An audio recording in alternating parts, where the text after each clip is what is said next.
오늘은 욥기 26강, 욥기 30장 말씀 함께 나누고 기도하도록 하겠습니다.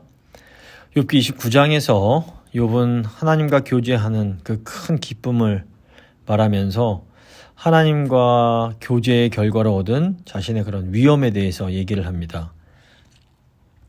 근데 이제 30장에서 욥은 지금 겪고 있는 치욕스러운 경험을 말하면서 자신이 느끼고 있는 하나님의 그런 적대감에 대해서 이제 말을 하고 있습니다. 욥기 29장이 하나님의 미소 아래에 있던 그 행복한 삶을 말한다면 욥기 30장은 하나님의 무서운 진노의 그런 소리를 말하고 있는 겁니다. 그 29조의 어조가 어떤 갈망에 대한 것이라면 그 30장은 그런 절망의 덫에 빠져있는 그런 현재의 상황을 강조합니다.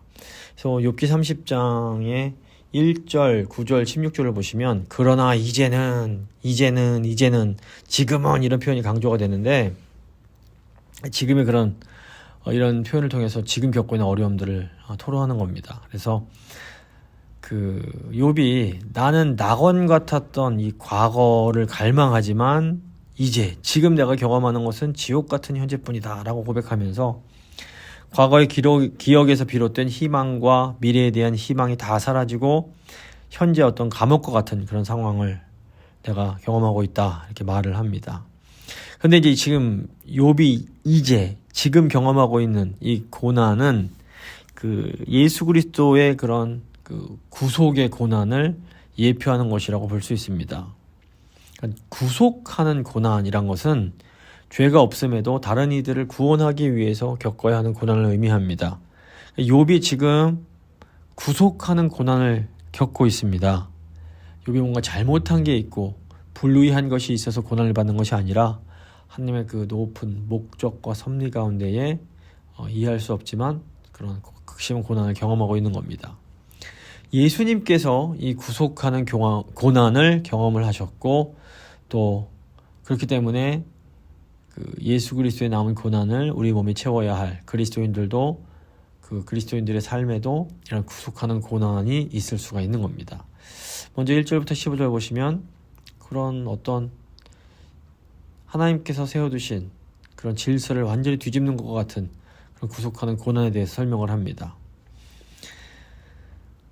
먼저 그 1절을 보시면 그러나 이제는 나보다 젊은 자들이 나를 비웃는구나 말합니다. 지금 욥을 조롱하는 자들이 욥보다 더 젊은 사람들입니다. 원래 어린 사람들이 지혜로운 연장자를 존경하는 것은 하나님께서 세워두신 질서와 같습니다. 욥기 29장 보시면 과거에 이제 욥이 젊은 사람들이 욥을 보면 숨었다라는 표현이 나오는데 이것은 젊은 사람들이 겸손하게 욥을 존경했던 것을 의미합니다. 그런데 이 질서가 이제 뒤집혀서 이제는 젊은이들이 욥을 무자비하게 조롱을 하고 있습니다. 1절 후반부 보시면 그들의 아비들은 내가 보기에 내 양떼를 지키는 개 중에도 둘만하지 못한 자들이니라. 욥을 더 고통스럽게 하는 것은 욥을 조롱하는 자들이 아주 천한 자들이었기 때문입니다. 욥의 시대에는 이 개는 설령 양을 지키는 쓸모있는 개라고 해도 오물과 천함을 상징하는 동물로 많이 쓰였습니다. 골리앗은 다윗이 자신을 존중하지 않는다라고 욕할 때 네가 나를 개로 여기고 라는 이런 표현을 씁니다. 욥을 조롱하는 자들의 이 아비들은 욥이 과거에 자기의 양떼를 돌보는 그런 목자 일도 맡기지 않았을 수준의 그런 저급한 사람들이었다라는 겁니다. 2절부터 4절까지 보시면 그들의 기력이 쇠잔하였으니 그들의 손의 힘이 내게 무슨 소용이 있으랴. 그들은 곧 궁핍과 기근으로 인하여 파리하며 캄캄하고 메마른 땅에서 마른 흙을 씹으며 떨기 나무 가운데에서 짠 나무를 꺾으며 대쌀이 뿌리로 먹을거리를 삼느니라. 그러니까 욥이 보기에 자신을 지금 조롱하는 이 사람들은 아무 쓸모가 없는 그런 인간들이었습니다.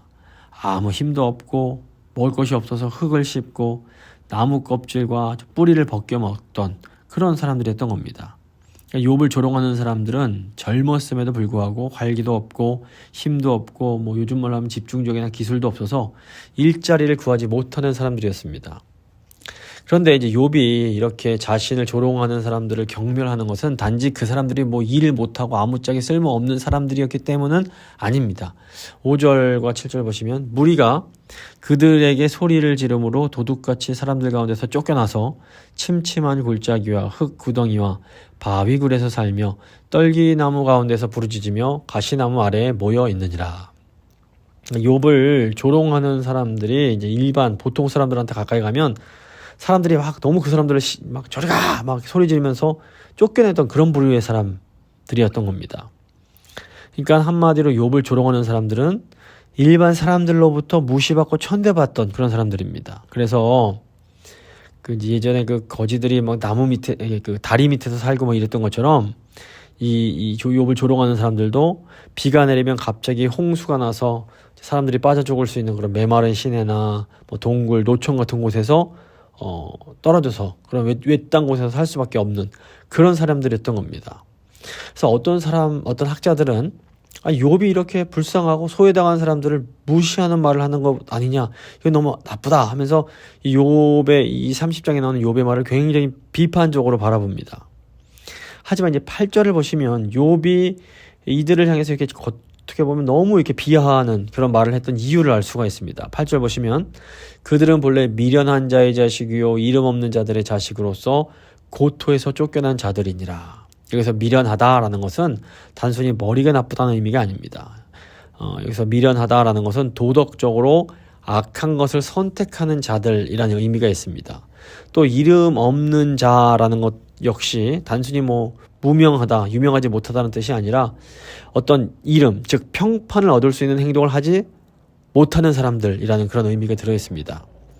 성경은 가난하고 소외된 사람들을 보호하고 돌봐줄 것을 매우 강조합니다. 그래서 욥기 29장 보시면 욥 역시 이렇게 가난하고 소외된 사람들을 열심히 돕고 챙겼다는 것을 스스로 말하고 있습니다.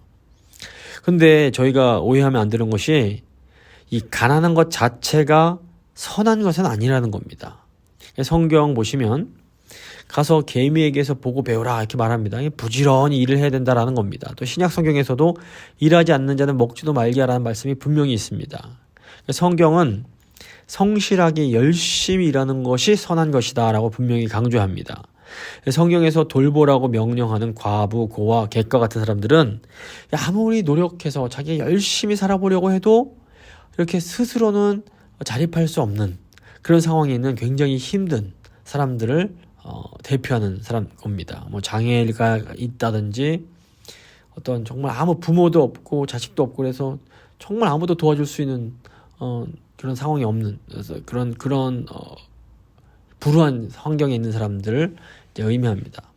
이렇게 정말 어려운 상황에 있는 사람들은 사회와 공동체가 앞장서서 보호해주고 또 스스로 살아갈 수 있도록 열심히 도와주는 것이 맞습니다. 이것이 선한 것입니다. 하지만 지금 욥이 화를 내고 있는 사람들은 성실하게 노력하면 얼마든지 자립할 수 있음에도 어떤 게으름이나 도덕적인 악함 때문에 계속해서 다른 사람들을 원망하고 불평불만하고 뭐 이렇게 자기가 성실하게 일해서 먹고 살기보다는 속여서 이렇게 먹고 살려는 그런 사람들을 의미한다고 볼 수 있습니다. 그래서 이 악덕한 부자가 있는 것처럼 굉장히 악한 가난한 자들도 있습니다. 또 착하고 성실한 가난한 사람들이 있는 것처럼 또 착하고 부유한 그런 부자들도 있는 겁니다. 이런 균형이 좀 필요합니다. 사실상 저희가 뭐 부유하게 살지 가난하게 살지는 우리 마음대로 되지 않는 경우가 꽤나 많습니다. 부자는 열심히 노력만 한다고 될 수 있는 것은 아닌 겁니다. 하지만 이렇게 부유하든지 가난하든지와 별도로 우리가 선한 마음으로 살 것인지 아니면 악한 마음으로 살 것인지는 우리가 선택을 할 수 있습니다. 물론 인간 스스로 선하게 살아야지 마음 먹는다고 또 선하게 살 수 있는 것은 아닙니다. 인간이 선한 마음으로 살아가는 건 역시 전적인 하나님의 은혜라고 볼 수 있습니다. 우리도 본래는 사실 악한 마음을 가진 사람들이었는데 하나님께서 은혜로 우리를 구원해 주셨습니다. 예수 그리스도 안에서 성령께서 우리의 마음을 변화시켜 주셨기 때문에 이제 우리는 부유하든지 가난하든지 그 하나님 기뻐하시는 선한 마음으로 세상을 살아갈 수가 있는 겁니다. 물론 우리 안에 어떤 옛습관, 그 옛 자아가 남아있기 때문에 우리 마음속에 악한 것이 남아있을 수 있습니다. 그래서 우리는 성령님의 도우심으로 이런 악하고 죄악된 성향과 싸우면서 투쟁하면서 이제 살아가는 겁니다. 이 투쟁 가운데 믿음으로 주님, 제가 주님이 기뻐하시는 것을 하며 살겠습니다 라고 선택하는 사람들은 그 선한 자들이고, 이 마음 가운데 있는 죄를 따라 살고자 하는 사람들은 이제 악한 자들, 미련한 자들이라고 볼 수 있습니다. 그래서 그리스도인으로 살아간다라는 것은 그리스도 안에서 성령님의 도우심으로 우리 안에 남아있는 악한 성향과 적극적으로 싸우면서 하나님께서 기뻐하시는 선을 선택하며 살아가는 것을 의미합니다. 그래서 지혜로운 사람은 이렇게 믿음 안에서 선을 택하면서 살아가는 자들이고, 미련한 자는 스스로 악을 선택하며 살아가는 자들이라고 볼 수 있습니다. 지금 욥이 화를 내는 것은 욥을 조롱하는 자들이 의도적으로 악을 선택하며 살아가는 미련한 자들이었기 때문입니다. 욥의 상황이 정말 끔찍한 것은 욥이 바로 이렇게 악하고 미련한 자들로부터 조롱을 받고 있다는 겁니다. 욥은 지금 도둑과 강도 같은 자에게 조롱을 당하고 있습니다. 말 그대로 욥은 버림받은 자들 중에서도 버림받은 자가 되어버린 겁니다. 근데 이런 욥의 모습이 그 십자가형을 당하시는 중에 포악한 강도에게서 저주와 조롱을 당하실 예수 그리스도의 모습을 예표하는 것이다 라고 볼 수 있습니다. 이제 9절부터 15절 보시면, 9절, 이제는 그들이 나를 노래로 조롱하며 내가 그들의 놀림거리가 되었으며. 그러니까 욥이 또다시 여기서 이제는 이라는 말을 하면서 조롱하는 자들이 하는 그 조롱의 본질과 의미가 뭔지를 또 설명을 합니다. 10절 보시면, 그들이 나를 미워하여 멀리하고 서슴지 않고 내 얼굴에 침을 뱉는도다. 조롱하는 자들은 욥을 지극히 멸시합니다. 조롱하는 자들은 사회에서 멸시와 배척을 당하는 자들인데, 이제는 이들이 욥을 극도로 멸시하고 배척하는 겁니다. 사실 버림받은 사람들, 소외된 사람들 사이에서도 서로는 어떤 동료가 있는 경우가 많습니다. 그런데 욥의 경우에는 이런 버림받은 자들 사이에 있는 동료에조차도 이제 해당되지가 않는 겁니다. 조롱하는 자들마저도 욥은 멀리하고 그 얼굴에 침을 뱉습니다. 근데 어떻게 이렇게 천한 자들이 한때 그렇게 고귀하고 위엄이 있던 욥에게 이런 행동을 함부로 할 수 있는 것일까요? 욥은 이들이 이런 행동을 할 수 있는 것은 하나님께서 그것을 허락하셨기 때문이다 라고 말을 합니다. 11절 보시면, 이는 하나님이 내 활시위를 늘어지게 하시고 나를 곤고하게 하심으로 무리가 내 앞에서 굴레를 벗었음이니라. 여기 활시위가 늘어진다라는 것은 생명이나 어떤 힘이 풀려버려서 완전히 약해져 버린 상황을 의미합니다. 하나님께서 이런 상황을 허락하셨고 늑대 같은 악한 자들을 붙들고 있던 굴레를 벗겨버리셨다는 겁니다. 이로 인해서 욥을 조롱하는 자들이 마음껏 욥을 막 공격할 수가 있게 되어버린 겁니다. 12절과 14절을 보시면, 그들이 내 오른쪽에서 일어나 내 발에 덫을 놓으며 나를 대적하여 길을 에워싸며 그들이 내 길을 헐고 내 재앙을 재촉하는데도 도울 자가 없구나. 그들은 성을 파괴하고 그 파괴한 가운데로 몰려드는 것 같이 내게로 달려드니. 지금 욥이 하는 묘사는 마치 성을 공격해 들어가는 어떤 그런 공성전을 연상을 시킵니다. 천한 무리들이 욥을 향해 일어나서 쓰러뜨리고 욥을 향해서 막 그런 공격을 해 나아갑니다. 그리고 순식간에 욥에게 몰려들어오는데 이 모습이 마치 먹잇감을 뜯어먹으려고 달려드는 야수처럼 느껴지는 겁니다. 15절 보시면, 순식간에 공포가 나를 애워싸고 그들이 내 품위를 바람같이 날려버리니 나의 구원은 구름같이 지나가 버렸구나. 욥이 이 끔찍한 상황을 한마디로 공포라는 단어로 설명을 합니다. 여기서 이 공포는 이제 죽음의 공포를 의미합니다. 이들의 조롱과 이들이 주는 수치는 단순히 어떤 욥의 감정이 상하는 이런 차원이 아닙니다. 욥은 이제 이들의 공격을 통해서 욥의 어떤 품위, 욥이 가지고 있던 평판, 하나님의 종이란 그런 모든 명예로운 이름이 순식간에 이제 다 날아가 버리게 되는 그런 경험을 하고 있는 겁니다. 욥은 자신이 겪고 있는 이 공포가 단순히 어떤 인간적 차원의 것이 아니라 하나님이 허락하신 어떤 그런 차원이 있다라고 말합니다.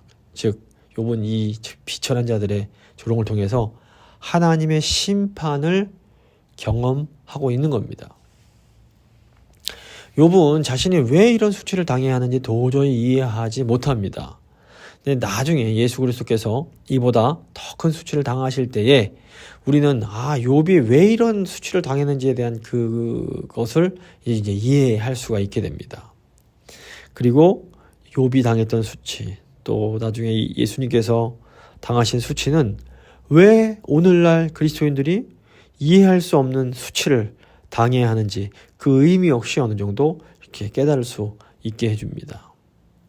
이렇게 도저히 이해할 수 없는 수치와 고난의 본질이 바로 구속하는 고난의 그런 본질이라고 할 수 있습니다.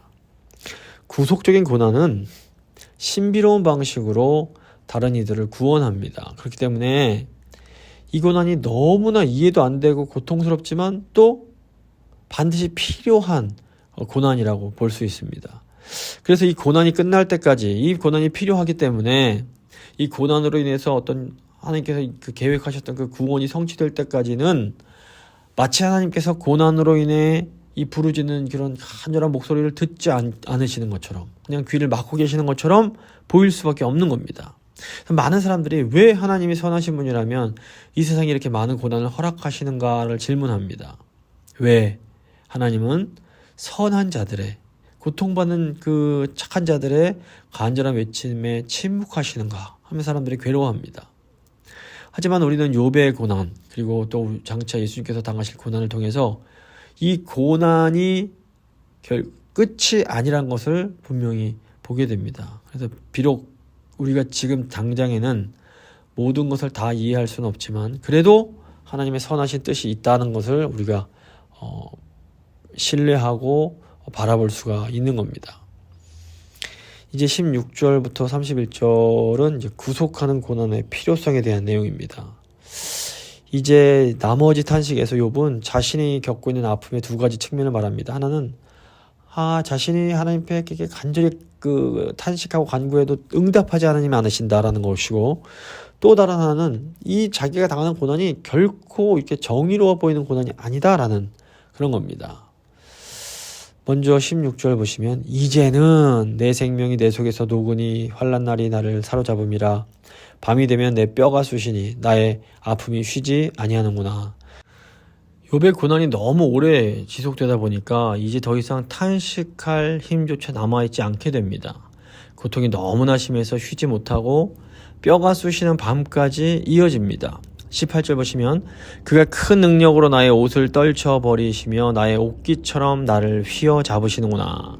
하나님이 그 강한 힘으로 욥의 옷을 세게 잡아당기셔서 욥을 옷깃처럼 휘감아 버리십니다. 19절 보시면 하나님이 나를 진흙 가운데 던지셨고 나를 티끌과 재 같게 하셨구나. 이 진흙과 티끌과 재는 다 죽음을 상징하는 것들입니다. 이런 죽음과 같은 상황에 하나님께서 나를 몰아붙이셨는데 이런 상황에서 이제 욥이 하나님을 향해서 말을 합니다. 20절 보시면 내가 주께 부르짖으나 주께서 대답하지 아니하시오며 내가 섰사오나 주께서 나를 돌아보지 아니하시나이다. 욥은 하나님께 도와달라고 외칩니다. 하지만 하나님은 응답치 않으십니다. 욥이 일어서서 절박하고 진지하게 간구하지만 하나님은 그냥 침묵하시며 바라보기만 하실 뿐 아무런 행동도 취하지 않으십니다. 욥이 간절히 기도하지만 욥의 기도에 하늘은 그냥 침묵하는 겁니다. 우리 그리스도인들이 이 고통을 알고 있습니다. 정말 간절한 기도가 하나님께 드리는데 하나님이 도대체 응답하시는 것처럼 느껴지질 않는 겁니다. 욥이 이제 이 상황을 경험을 했던 것이고 나중에 이제 예수님도 이런 상황을 경험을 하십니다. 21절 보시면 주께서 돌이켜 내게 잔혹하게 하시고 힘있는 손으로 나를 대적하시나이다. 나를 바람 위에 들어 불려가게 하시며 무서운 힘으로 나를 던져 버리시나이다. 욥은 하나님을 잔혹한 분으로, 그 손으로 자신을 대적하는 분으로 지금 이렇게 경험을 하고 있습니다. 욥이 보니까 하나님께서 자신을 바람으로 이렇게 확 들어올리셨는데, 이게 왜 들어올리셨냐면 저 바닥으로 확 내동댕이 치시려고 이렇게 들어올리셨다라는 겁니다. 23절 보시면 내가 아나이다. 주께서 나를 죽게 하사 모든 생물을 위해 정한 집으로 돌려보내시리이다. 그러니까 결국 욥이 이제 하나님 날 죽이려고 그러시는 거구나, 이런 이제 말을 하는 겁니다. 그러니까 욥이 볼 때 하나님께서 욥의 기도에 침묵하시는 것은 날 죽이려고 그러시는 거구나, 날 죽일 작정이시구나, 이렇게 이제 생각을 하는 겁니다. 이런 욥의 그런 어떻게 보면 너무나 괴로운 이 기도에 대해서 하나님이 침묵하시는 것을 어떻게 우리가 받아들여야 될까요? 하나님께서 욥을 죽이려고 그러신 거냐? 욥은 그렇게 생각하지만 그건 아닙니다. 욥의 판단이 맞지는 않습니다. 욥은 잠시 정말 살아는 있지만 거의 죽은 것 같은 그런 무시무시한 경험을 하지만 그래도 죽지 않고 다시 회복됩니다. 이런 의미에서 욥의 생각은 틀린 겁니다. 하지만 또 어떤 의미에서 보면 욥의 판단이 꼭 틀린 건 아닙니다. 하나님은 정말로 욥이 죽음의 경험을, 살아있는 상황 속에서 죽음의 경험을 하고 있지만 이 가운데서 욥이 하는 기도를 듣지 않으십니다. 그러니까 응답하지 않고 계십니다. 이것은 기도에 응답받지 못하고 십자가를 통해서 죽음으로 내려가셔야 됐던 예수님의 고난을 예표하는 겁니다. 이 구속하는 고난에는 이런 죽음의 경험이 포함이 됩니다. 욥의 기도는 하나님께서 목적하신 것, 하나님께서 계획하신 것이 이루어질 때까지 응답받지 못합니다. 하나님은 또한 하나님께서 목적하신 일을 성취하시기까지 독생자 예수 그리스도의 기도에도 응답하지 않으십니다. 마찬가지로 하나님은 하나님께서 목적하신 일을 성취하시기까지 우리 성도의 긴급하고 정말 간절한 부르짖음에 침묵하실 수가 있는 겁니다.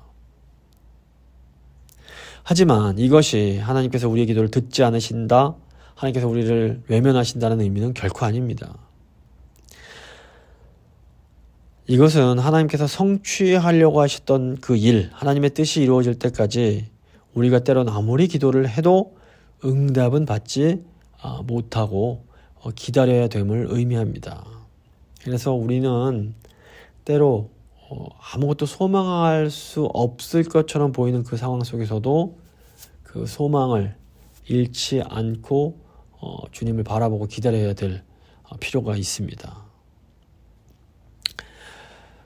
이제 욥이 24절부터 응답되지 않는 기도가 주는 큰 아픔에 대해서 또 얘기를 합니다. 24절 보시면 그러나 사람이 넘어질 때에 어찌 손을 펴지 아니하며 재앙을 당할 때에 어찌 도움을 부르짖지 아니하리이까. 고생이 나를 보내는 자를 위하여 내가 울지 아니하였는가. 빈궁한 자를 위하여 내 마음에 근심하지 아니하였는가. 욥은 고난당하는 자들을 만났을 때에 그들을 위해서 울고 마음에 근심하고 그들을 불쌍히 여겨줬습니다. 이 욥의 행동은 참으로 경건한, 하나님이 기뻐하시는 행동이었습니다. 그리고 우리도 사실 고난받을 때 하나님께서 우리를 이렇게 불쌍히 여겨주시기를 기대하게 됩니다. 하지만 욥은 지금 나는 불쌍한 사람들 보면서 이렇게 슬퍼하고 그들을 도와주고 했는데 하나님은 자기가 어려울 때 자기를 불쌍히 여기지 않으시는구나 라고 말을 합니다. 도리어 정반대로 하나님은 욥에게 더 많은 악과 더 깊은 어둠을 보내주시더라 라는 겁니다. 26절 보시면 내가 복을 바랬더니 화가 왔고 광명을 기다렸더니 흑암이 왔구나. 그러니까 하나님의 이 예상치 못한 반응에 대한 욥의 반응, 그러니까 억울한 이 속상한 반응이 27절부터가 나옵니다. 27절 보시면 내 마음이 들끓어 고요함이 없구나. 환난 날이 나에게 임하였구나. 욥의 속이 정말 부글부글 끓어오르는 겁니다. 욥이 하루하루 그냥 고난이 나를 만나러 오는 것 같다라고 고백을 합니다. 아침에 일어날 때마다 그 고난스러운 하루가 자기를 기다리고 있는 겁니다. 28절 보시면 나는 햇빛에 쬐지 않고도 검어진 피부를 가지고 걸으며 회중 가운데 서서 도움을 부르짖고 있느니라. 나는 이리의 형제요 타조의 벗이로구나. 나를 덮고 있는 피부는 검어졌고 내 뼈는 열기로 말미암아 탔구나. 내 수금은 통곡이 되었고 내 피리는 애곡이 되었구나. 너무 그냥 힘들고 슬픔이 많으니까 피부가 다 시꺼머진 겁니다. 햇빛바다 타서 그런 게 아니라 그냥 피부 자체가 너무 그냥 시꺼매진 겁니다. 그리고 도움을 부르짖으면서 일이나 타로처럼 홀로 그 애통해 하고 있습니다. 밖으로는 피부가 썩어가고 피부 안에서는 열불이 납니다. 온 생명이 애곡과 울음으로 타들어가고 있습니다. 정말 그 마음의 고통이 심할 때는 뭐 욥만큼 고통스럽지는 않을 수 있겠지만 어쨌든 저희도 그런 정말 마음이 타들어가고 피부가 썩어 들어가는 것 같은 그런 고통을 경험할 수가 있습니다. 욥은 결코 불의한 사람이 아니었습니다. 하지만 하나님께서는 이 하나님의 그 구원의 목적이 성취될 때까지 이 욥의 간절한 기도에 응답하실 수가 없었습니다. 따라서 욥은 정말로 말도 안 되는 불의해 보이는 고난을 계속해서 견뎌내야만 했던 겁니다. 욥이 경험한 이 불의한 고난은 장차 예수 그리스도가 경험하실 그런 구속적 고난을 미리 예표합니다. 예수님도 아무 죄가 없으셨습니다. 그런데 거짓으로 고소당하시고 부당하게 정죄받으시고 불의하게 위엄을 빼앗기시고 사회에서 배제되시고 죄인들에게나 올리는 가장 치욕스러운 십자가 죽음을 당하십니다. 그런데 어떻게 보면 인류 역사에서 가장 이건 의롭지 못하다, 이건 말도 안 된다, 이거는 정말 악한 것이다라고 보이는 이 십자가 처형이 사실은 하나님의 의로우심을 가장 잘 드러내주는 그런 사건이었던 겁니다. 예수님께서 십자가를 통해서 이 구원의 그 놀라운 사역을 성취하셨을 때 하나님께서 왜 예수님의 기도에 응답하지 않으셨는지에 대한 것이 이것이 하나님이 옳으신 거였구나. 기도에 응답하지 않으시는 것이, 예수님의 그 간절한 기도에 응답하지 않으시는 것이 옳은 것이었구나라는 것이 판명되게 됩니다. 그러니까 하나님께서 예수님의 기도에 응답하지 않으시는 것이 필요했다면 오늘날 그리스도인들이 이 세상에서 부당하게 고난당할 때 주님 저 좀 도와주십시오, 저를 구해주십시오 라는 기도가 당장 응답되지 않는 이유도 어느 정도 설명이 될 수가 있습니다. 물론 이제 하나님의 때가 되면 하나님께서 왜 그러셨는지, 하나님의 선하신 목적이 무엇이었는지가 분명하게 드러날 때가 이제 올 겁니다. 하지만 지금 당장은 아직은 그때가 아닐 수가 있는 겁니다. 이제 이 중간 시간 하나님의 뜻이 있음을 알긴 아는데 그 뜻이 무엇인지 지금은 모르고, 하지만 언젠가는 분명히 그 뜻이 드러날 텐데 그때를 이유도 모른 채 기다려야만 하는 이 시간이 사실은 오늘 우리 그리스도인들이 경험하는 이 종말의 현실일 수 있습니다. 그래서 믿음은 보이지 않는 것들의 실상이기 때문에 저희가 그 보이지 않는 것들을 바라보면서 이미 2000년 전에 예수님께서 십자가에서 죽으심으로 보여주신 하나님의 그런 의로우심을 저희가 믿고 알기에 그것을 붙잡고 지금의 고난을 이겨내는 겁니다. 말씀을 마무리 지어 보도록 하겠습니다. 욥이 당하는 고난은 이해할 수 없는 고난입니다. 욥이 불의한 사람이 아니었기 때문에 욥이 당하는 고난은 아주 불의한 고난처럼 보입니다. 하지만 이 고난은 장차 예수님께서 당하실 구속적 고난을 예표하는 것이었습니다. 가장 불의해 보이는 이 주님의 고난이 사실은 인류를 구원하는 하나님의 의로우심을 드러내는 구속적 고난이었습니다. 지금 우리 성도가 당하는 고난도 이해할 수 없고 너무 불의해 보이고 억울하게 느껴질 수 있습니다. 더욱이 아무리 기도를 해도 도저히 응답조차 받지 못하는 것처럼 여겨질 때가 너무 많습니다. 하지만 지금 우리가 알지 못하고 느끼지 못한다 해도 우리가 지금 경험하는 고난에는 하나님의 선하신 목적이 반드시 있습니다. 하나님의 때가 되고 그 목적이 성취가 될 때 우리의 고난의 의미가 분명하게 이제 드러나게 될 것입니다. 그때까지 우리의 몫은 우리 십자가 예수님의 그 십자가 죽음에 드러난 하나님의 그 사랑과 하나님의 그 의로우심을 믿으면서 하나님의 그 선하심과 신실하심을 신뢰하며 이 모든 것이 성취될, 모든 것이 드러날 그때까지 인내해야 되는 겁니다. 이 시간 하나님 저에게 믿음을 주시고 소망을 허락하사 하나님께서 모든 것을 밝히 드러내실 그때까지 잘 인내할 수 있도록 주님 힘을 주십시오. 한번 간절한 마음으로 기도하도록 하겠습니다.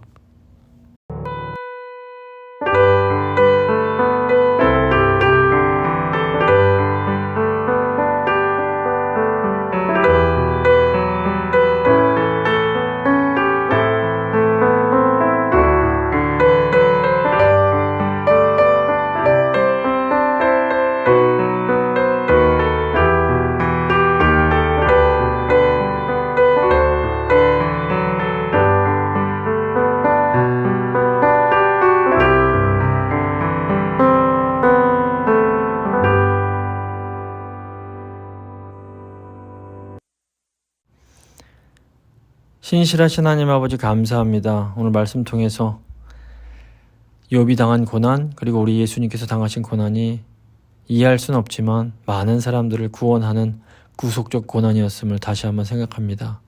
그리고 주님, 오늘날 성도인 저희가 경험하는 고난들 중에서도 이 구속적 고난의 그런 성격이 있다는 것을 다시 한번 생각합니다. 주님, 저희가 비록 모든 것을 지금 당장 다 이해할 수는 없지만 저희가 당하는 고난 중에 하나님의 그런 깊으신 목적과 뜻이 있다는 것 다시 한번 생각합니다. 주님, 저희가 선하신 하나님을 더욱더 신뢰하며 하나님께서 모든 것을 밝히 드러내실 때까지 정말 잘 인내할 수 있도록 주여 늘 힘과 능력을 더하여 주시옵소서.